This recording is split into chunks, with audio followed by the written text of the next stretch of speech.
Okay. We're at the Long Beach Kennel Club with Judge Michael Buckley. Michael is a Terrier Specialist. He has judged in 12 to 15 countries around the world. 15 countries, yeah. Good. So we appreciate your giving us a few minutes and sharing your thoughts.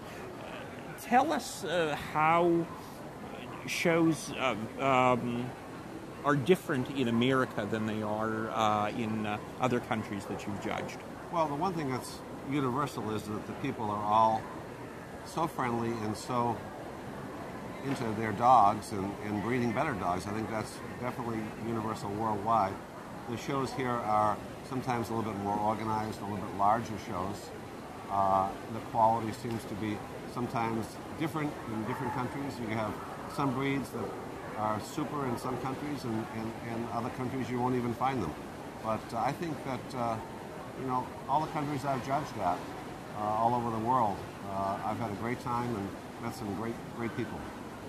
How do you prepare yourself for an upcoming weekend of judging? Are there any rituals that you engage in?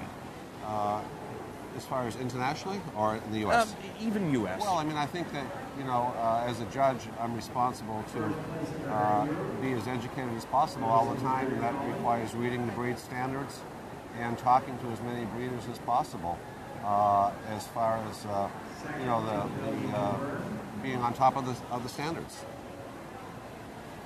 How do you, in terriers, Glens are a fairly recent addition. We're going to see Chesties, we're going to see Yaga Terriers, so even in terriers we're going to see some new arrivals. How do you educate yourself and prepare yourself to judge rare breeds and new breeds? A lot of those breeds you'll first meet when you judge them in miscellaneous classes, which I do.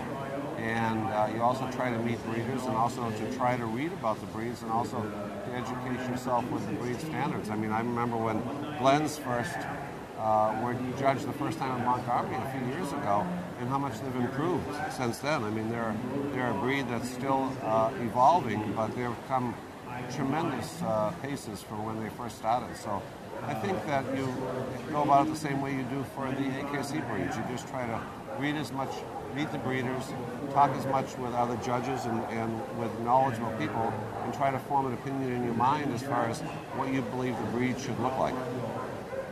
Now, my last question is going to put you on the spot a little bit. If you had it within your power to be king of conformation for a day and change some aspect of our sport, what would you like to see changed? Well, I think that the sport's in pretty good shape. I think that,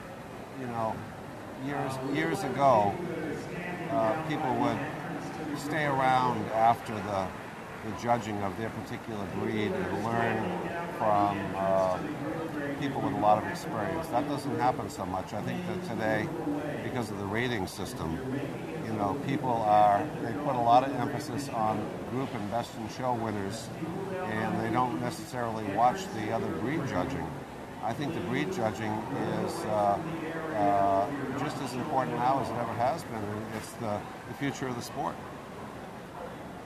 Another great terrier aficionado, Raymond Oppenheim, suggested that new judges begin by judging best in show because you probably could do minimal damage. That's the easiest part, I think. And graduate onto breed judging. That's a fascinating concept. It is, and I have his book sitting in my dining room.